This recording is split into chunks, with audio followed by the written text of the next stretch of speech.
Hello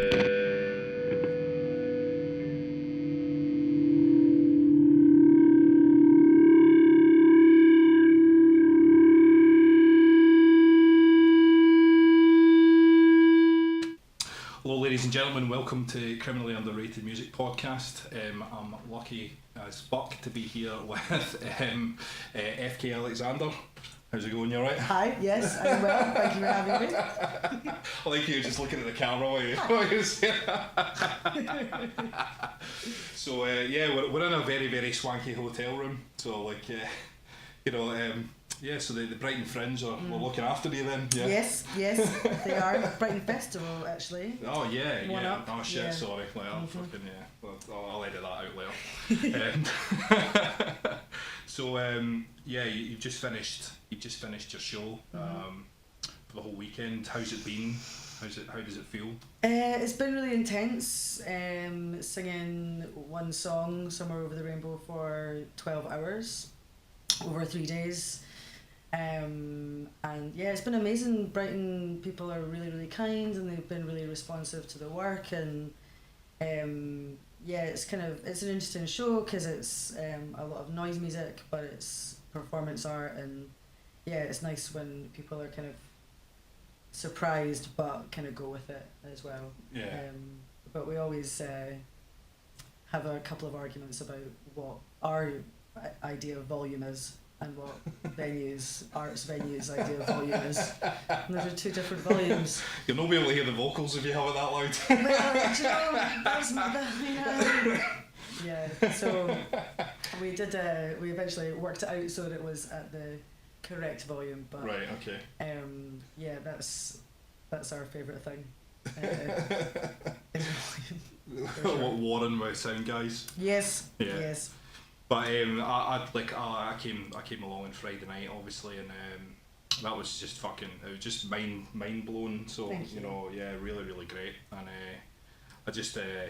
I'll put a link to the video you shared with me as Sure, well. yeah. And as well, so whoever's watching this, like, if you want to check it out, please do. It's fucking great. Thank you. And so you're gonna play some music for us. Yes. And I was when you shared the when you shared the list of it, I was particularly impressed. I was like, oh yes, this is going to be good. I'm going to enjoy this one.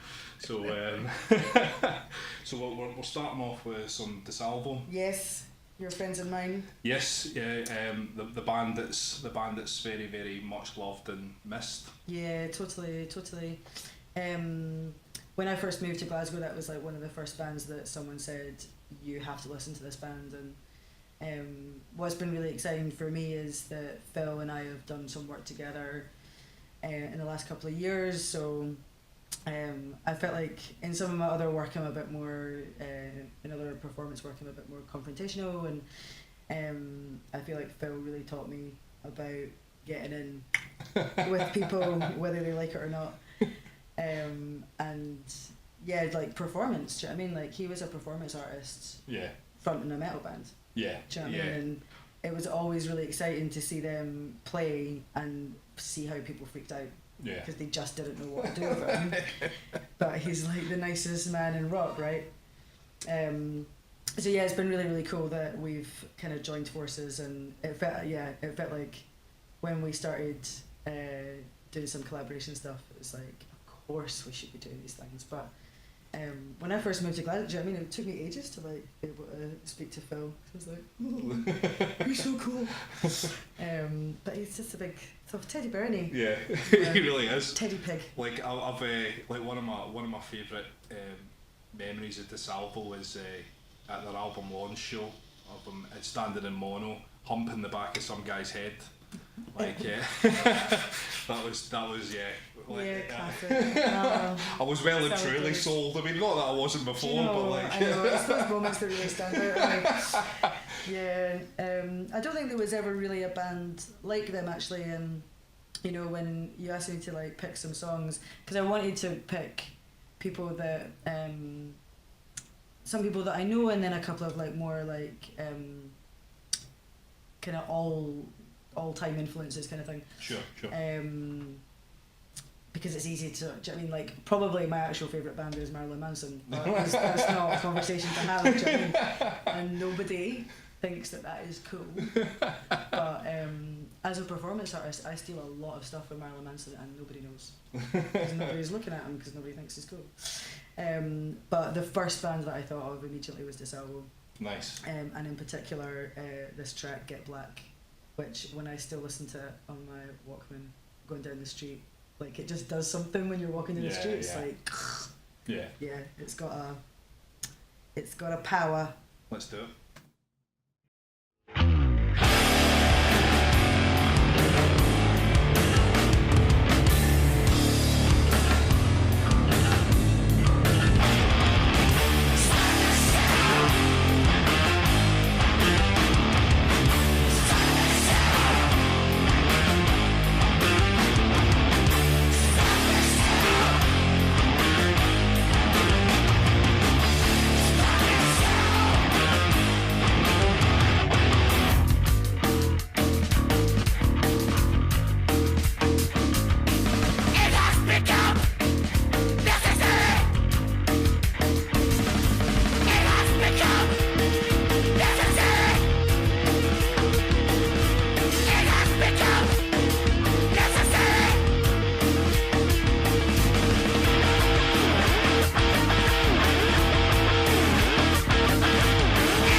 Yeah, so that was Get Black with DeSalvo.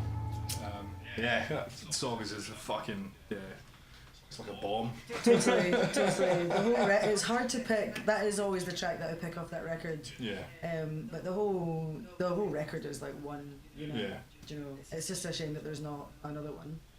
Yeah. Yeah. But they were such a live band. Yeah. Do you know?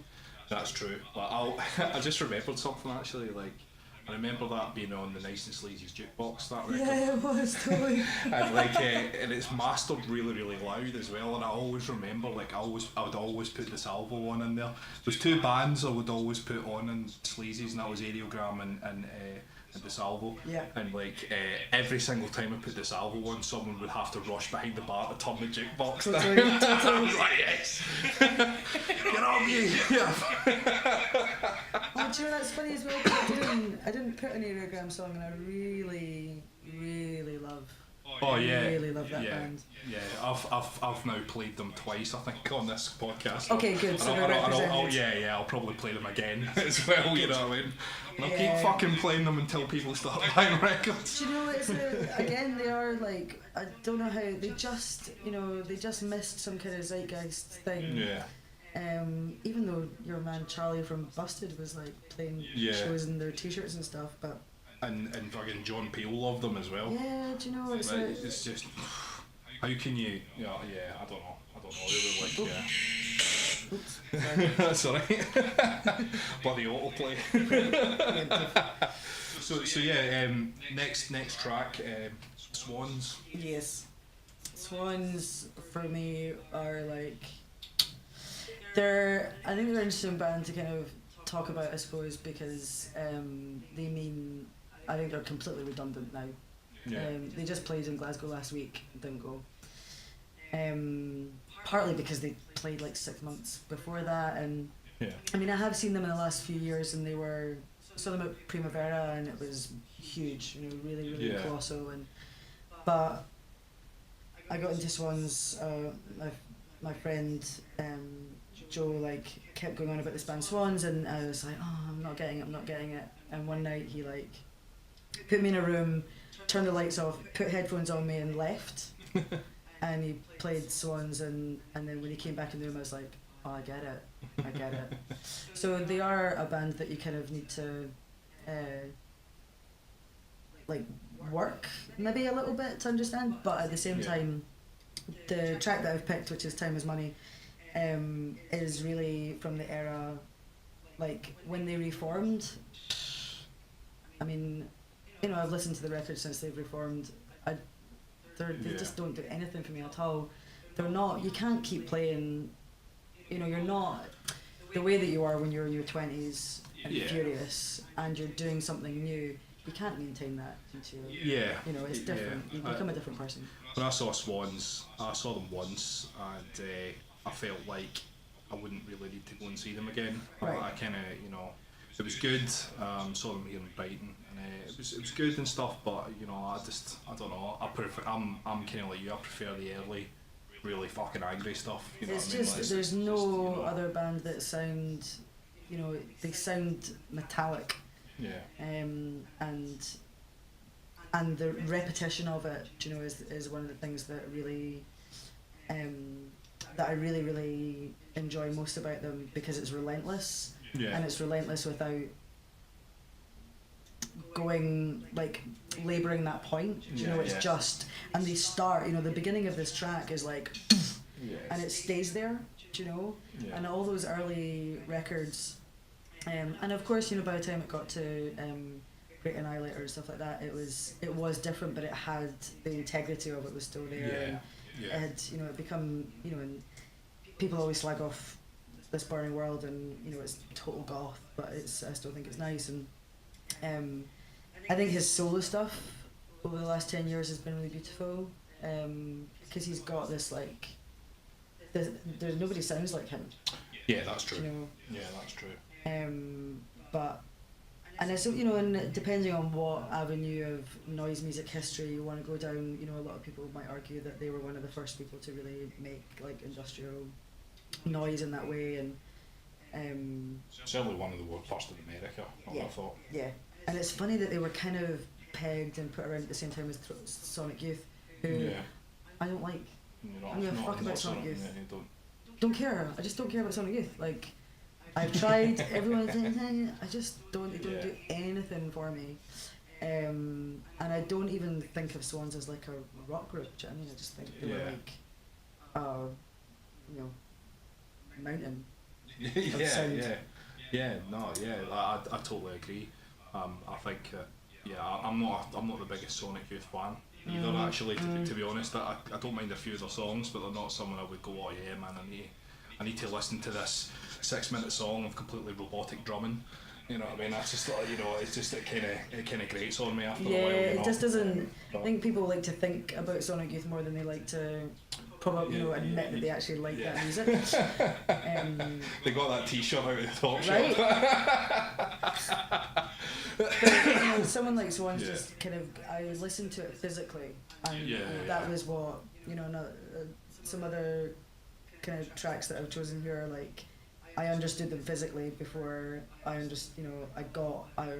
began to think about what it was that they were doing that made any sense to me. Right. It was the same as the sensation of looking at a painting and not really just looking at it for looking at its sake. Francis Bacon, Andy Warhol, Louis Bourgeois, people that I've loved for a very long time. Something happened when I came into contact with that work. And it wasn't anything to do with my mind, and that's kind of what I look for a lot, and that's kind of what I try and do in some of my work as well. Is like, can we all just like stop thinking for a bit? Yeah. Just fucking. Just leave it. So Swans, Time Is Money. That's off of It's Bastard, isn't it? Yes.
That was Swans, Time is Money. Great song that. Very mellow. Yeah, it's just a little ditty for bed. A lovely quick ditty from. Very soothing, very soothing. But you know, that's like, and you know, so the next track that I've chosen is White House, and actually, there's definitely been points in my life where those kinds of pieces of music have been the only thing that's been able to like relax me.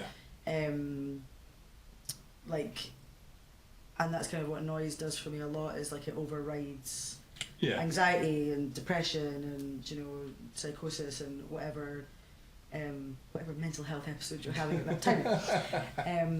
And it does, cancels out, you know. So when I started going to noise shows years and years ago, it's like, oh my god, like, this is like a break. Yeah. This is a break from like the stuff that because you have in your head. it's external, it's outside. Yeah. And it just like flattens. So the next track is White House, the classic Why I Never Became a Dancer. You know, and I guess White House have got loads of material, and you know, some of it is intentionally unlistenable. And I think sometimes what happens with a band like White House is that guys, probably predominantly, like respond to that kind of music in a really kind of masculine, macho way.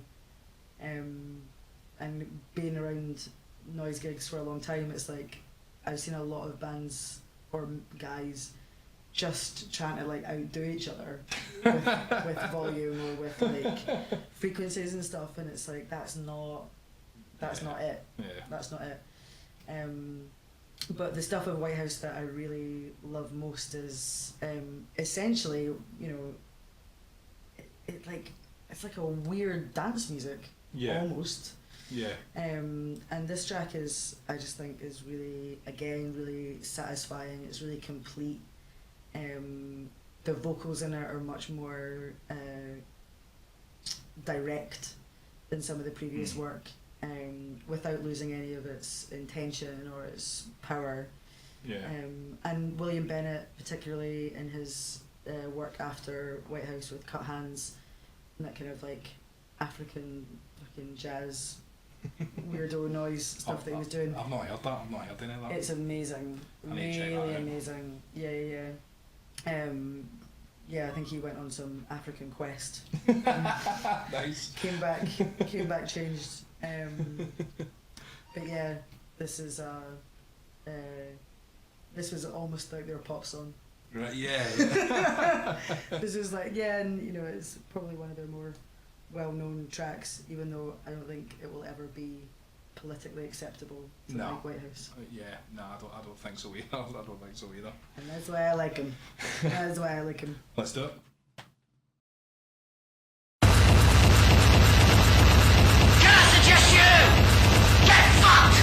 Why you lie about child molesting gropes and far-fetched flashes of pervert creeps and anal virginity and Polaroid snaps and verbal abuse and bathroom rapes?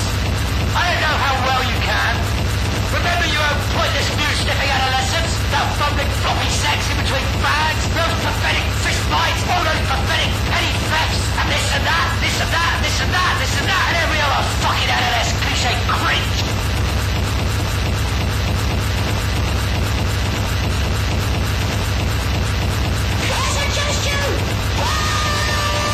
Why are you taking out a fucking glance at your shop window reflection, ensuring the stinking line is maintained? Because that's the difference between you.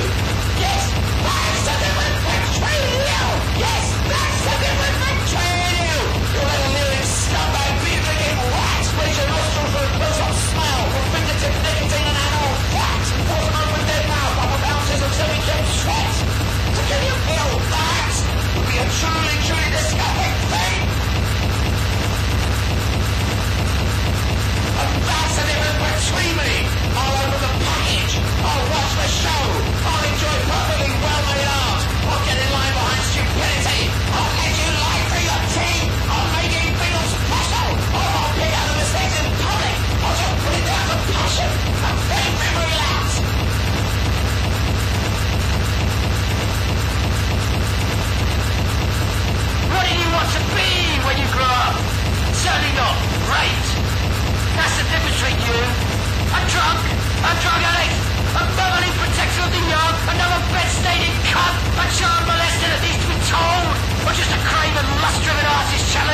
confusion of fear into a sickly, limp, repetitive craft.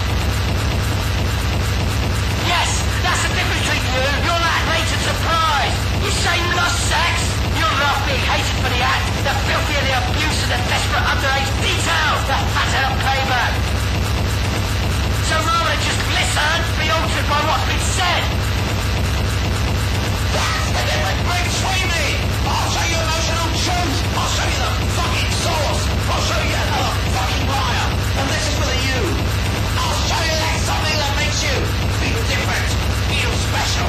I'll give you thoughts, images, sounds. I'll give you something even more interesting than the last one. And I'll tell you why it's the best one yet. And then you can look back at it all and say, this is the best thing that ever happened to me. And see why you never became a dancer. So yeah, that was White House then. So it's good. It's yeah, I really love that distorted, just nastiness. It's just it's good. And again, it's relentless. Do you know what I mean? It doesn't leave you room for error. It just doesn't stop. And it's really dominating. Yeah. And it doesn't. I don't know. Maybe this is a bit over the top, but it just doesn't like care what you think. Do you know what I mean? It doesn't. Yeah.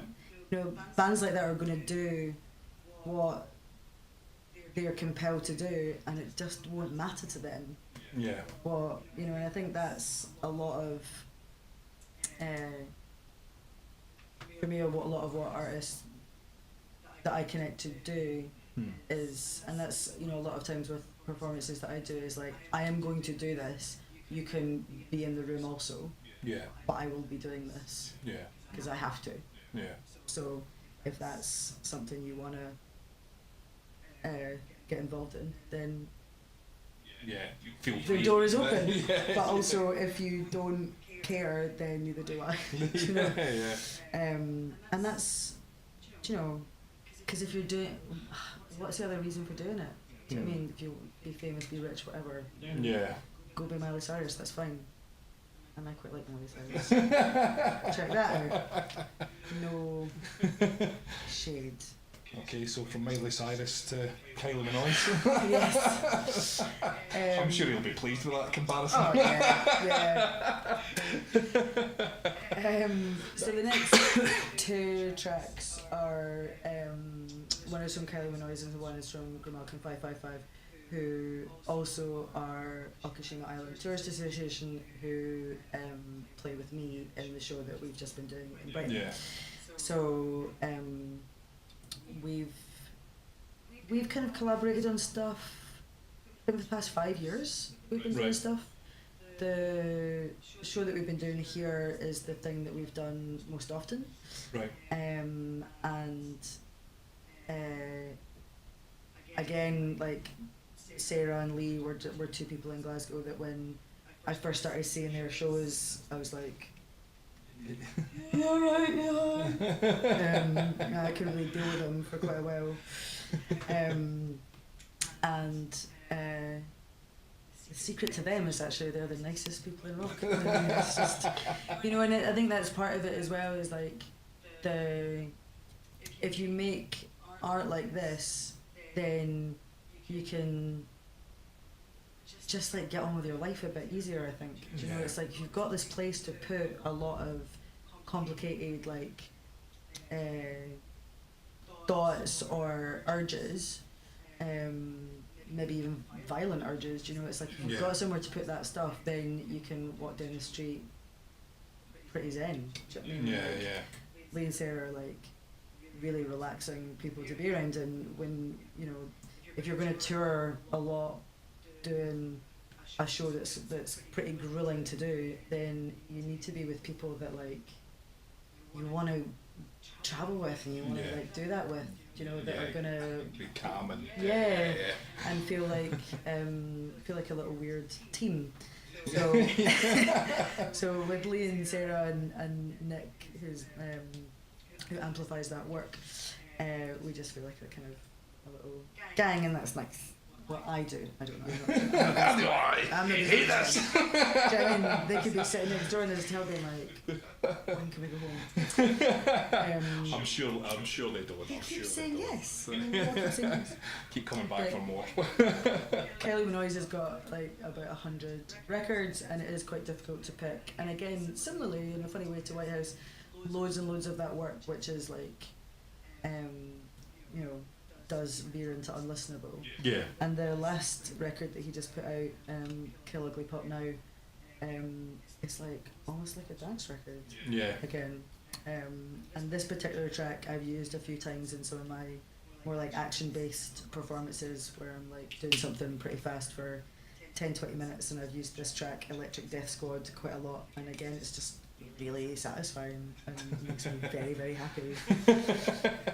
And you know, I think when you're doing, for me anyway, when I'm doing performance work, the sound is the thing that compels me to do what I'm doing. Yeah, you know, yeah. It's not like, oh, here's this action, what's going to sound good to that? It's like I'll hear a sound and then I'll be compelled.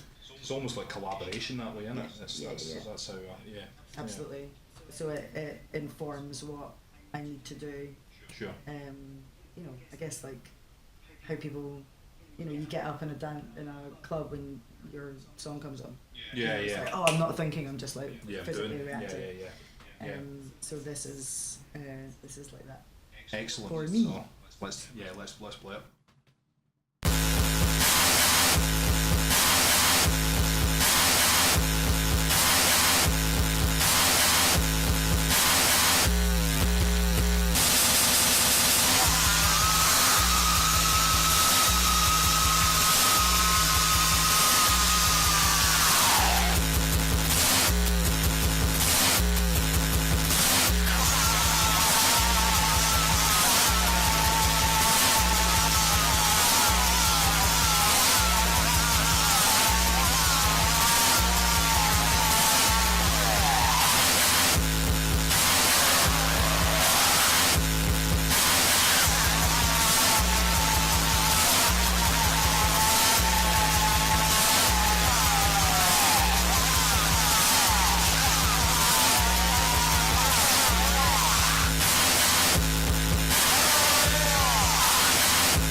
Kylie Minoise doing dance. Do you know what I mean? How can you not? How can you not dance to that?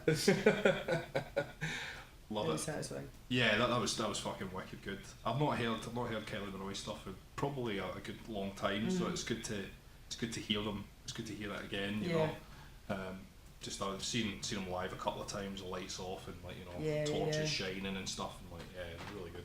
Really Again, like a really really live, visceral, action based experience, but the records. His records can really do something else, do you know? And I think there's like something really interesting about people that their records are one thing and the live thing is another, and it's not, what's the point of going to see in a band where it's just like a really high quality version of the record that you can listen to at home? Yeah. Like I want something to be I want these things to be different experiences. Yeah.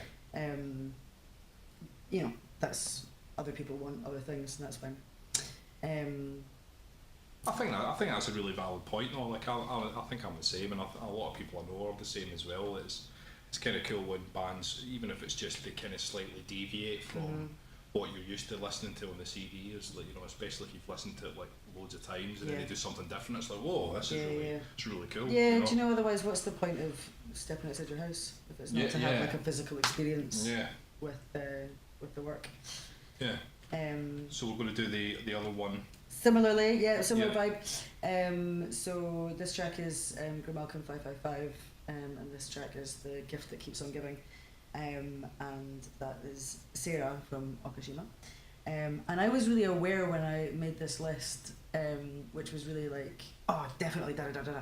And I was like, God, should I have like some different gender balance or whatever? And we were talking earlier about Pharmakin as well, and there's a really underrated female contingent of noise, and I think genuinely a lot of why women find it hard to make noise is because they go to those shows and there's no place for them. Yeah, do you know? It's all dudes. Yeah. It's all dudes, and all those dudes look the same and they sound the same, and you know. When I remember years ago, I used to go to a noise show and I would always wear like high heels and really tight dresses and loads of makeup to be like heightened, like visible female stand out. As you know, because of course we're allowed to be there too, but I think there's more and more avenues of making music so that but what it means is like so Sarah just played at Buzzcut Festival, as did I and as did Lee, all different separate things. Sure. And Sarah did a really phenomenal live set, which featured her screaming a lot, and that was an arts festival in Glasgow, but it really meant a lot to, and it can be quite a young crowd, a varied crowd, but there's a lot of young people that go to that festival, and for women in that festival, or non-male identifying people, seeing someone like Sarah screaming in a gown, playing really like well executed electronics, it really meant a lot to those people because they were seeing somebody as a fully fledged art noise piece, and they were like, oh right, okay, that's like, you know, you can do it too, which is the whole ethos of what punk should have, you know, was at one point. You know, it's like, it's supposed to be for everyone. You're doing that, I can do it too. And if you don't have exposure to people that are making alternative forms, then how are you meant to get the inspiration to do it? So I think Sarah is really she really connects to people with her live work, and her, you know, some of her kind of live art pieces are different from the records, and again, this record is like just makes me very happy. It's very, very pleasing. Right, let's listen in. The Gift That Keeps On Giving.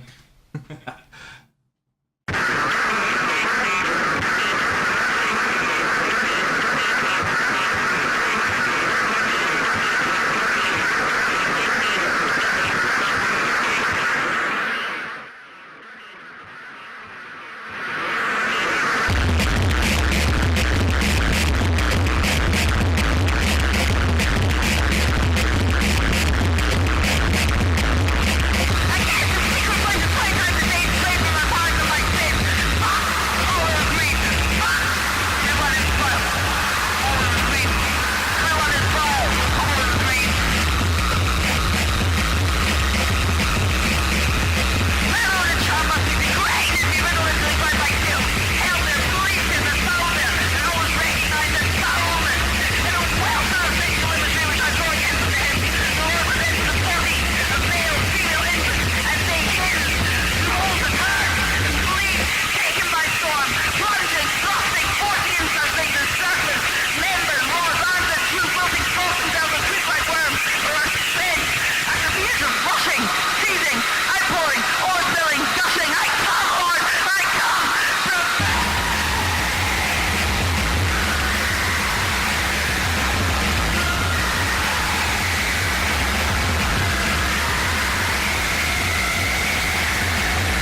Right. Okay. Yeah. That was fucking awesome. Yeah. What's really good about Sarah is that she can constantly scream in a way that like I absolutely cannot do. And when I was thinking about some other bands, is like there's sometimes with Sarah stuff it can be a little bit. It reminds me a bit of a Teenage Riot, who again were like a band who you know, I mean, you don't even mention a Teenage Riot, but like they're like a big fan of them. And what was great about them was that they put two women that weren't like singing nicely. Kendall wasn't singing, but like Hannah wasn't singing nicely. She was just there with all of that energy, and that was what was you know, in a Teenage Riot were like, you know, proper popular in the 90s. And again, that was like a really exciting thing of just like women being discordant and just there. Yeah, it's very exciting. Very exciting. Yeah. Well, that's you know, it's really good. I need to be checking out more of that stuff, I think. Yeah, I mean it was, you know, another kind of woman that I thought about fairly immediately was Gazelle Twin. Yeah. And again, doing something really different and really like darker and like kind of alienary. Yeah. Alienary, if that's a word. I know what you mean. Like, it's dreamy and it's weird and it's like your nightmare. And so when I saw you list Gazelle Twin, I was like, fuck yes, that's like, I absolutely love Gazelle Twin, and I only heard her recently. Really beautiful, really like original. Do you know what I mean? It really felt really fresh, and I think there's genuinely a lot of good stuff that's going about just now. Like even Field Day this year that's got like Run the Jewels, Death Grips and Aphex Twin, and I'm at somebody's wedding so I can't go, but like Death Grips are like a really huge band for me at the moment, as are Run the Jewels, and you know I like and Horrors as well. Went to see Horrors with Dillinger Escape Plan, and they just blew Dillinger Escape Plan right out. Do you know what I mean? I don't care about that band, but you know they're pretty good. But again, it's like what Horrors did that was really exciting was that, you know, it's like a white guy, two black guys, and one of, you know, and they are built. Do you know what I mean? Like and he comes out in a wedding dress. Do you know what I mean? It's like, oh my god, he is freaking all of you metal dudes right out by being like a queer black guy. Like, fuck you, it's amazing. Do you know? And there's just not enough of that at all. And their live shows are unreal. I got into them 2 days after they played in Brighton at the Green Door Store, which Isn't that gutting when that happens? Yep, happens to me quite a lot. Yeah. What's nicer is when you the kind of other band that I had on my little list was Blank Mass. Yeah. From who used to be in Fuck Buttons. Yeah. Of a record that I really got into, and then like a month later he was playing. And I was like, oh, of course Ben is playing, how wonderful. Right when I'm like obsessed with this Blank Mass album. And that again, you know, it's quite a recent record, so if that's a record that you or anyone hasn't heard, then it's I mean it's full dance. I mean it's full like dark dance, and it's really, but what's funny about that as a live show, as a kind of electronic dude, that when I went to see him just there, it's like most of the room is like standing holding their copy of the Wire magazine, like understanding that this is good. And it's like the first track came on, I was like, is anyone dancing in this room? I was like looking about this sold out show. Beard stroking music. Oh my god, like, how can you do this? Eventually, like down at the front, there was like, there's my mate with these bottle of poppers, and I was like, good boy Andy, let's have it. Do you know what I mean? It's like, I don't understand why you're going to these shows to not have fun, to not have fun and to not get involved, but you know, whatever people want to do. What we play next? My last track is now I know that you will have talked about Take a Worm a bunch. Yes. But Joe Quimby's solo stuff is, I mean, it's really the thing that is the most different from the rest of the stuff that I've picked. But Joe's ambient kind of melodic drone, I don't know what he would. I'm probably saying description wrong for what he would want it to be, but it is Joe's solo stuff. I will sit and meditate to this. I'll put it on a loop before I go to sleep and fall asleep to it. It's melancholic and again really powerful and just really beautiful, really dark, really beautiful. Compositionally, it's just very delicate but weighty. And I just think his solo stuff. I mean, I love Take a Worm, and they were really, really fun, and their live shows were off the chain. But Joe's solo stuff is more something you would do by yourself, in your room. He's not going to be jumping about in a jumpsuit like to this stuff. Like well, he might, I don't know. Wouldn't that be wonderful? But I think this is like more a side of things, because I was thinking a lot about like music that really like does that for me. But there's also when I listen to I don't know Son or Burzum or something, that tends to be something I'll do by myself with headphones, and there's a whole other side of music that's very, very personal. Oh yeah. And we mentioned Aerogram, and that's another band that, like, even though I loved to see that band live, I've probably listened to them a lot more. Right. Yeah. Even a band like Mogwai, who like you never ever need to mention, that they're like a really, really huge band, but that's a band that like I would listen to when I'm on a long train journey, and there's a lot to be said for those, because that's where for me I start to feel like pretend your life is a movie kind of thing, and those are the kind of soundtracks, and Joe's music kind of allows me to kind of be in a more kind of ethereal place and reflective, I suppose, and that is just as important as other types of work that are hardcore stuff or whatever. But his solo stuff is quite long, and it's enveloping, and it takes you somewhere, and all of his stuff is on Bandcamp. Cool. I'll put the link for that in the description. So smoke a joint, not that I do that, get cozy, think about some sad stuff, and listen to Joe Quimby. I'm pretty sure he'd be quite alright with that. I think so. Right, well, this is going to be the last song, and so I just want to say thanks very much. Thank you so much for having me. This has been loads of fun. Fucking amazing to do this, and I love chatting about tunes.